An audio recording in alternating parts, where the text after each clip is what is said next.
In today's tech video, I'm going to show you guys how you can change the gimbal speeds, the gimbal rotating speeds on your DJI Osmo Pocket 3.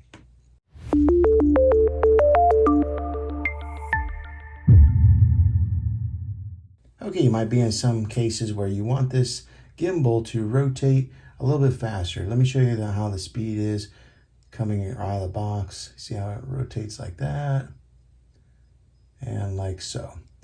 Go ahead and center it back up. Now, if I want that to move a little bit faster, what I'll do is swipe down from the top there.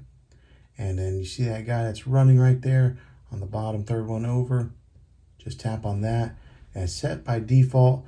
It says gimbal moves at a moderate speed, which is suitable for most scenarios. So it's at a moderate speed by default.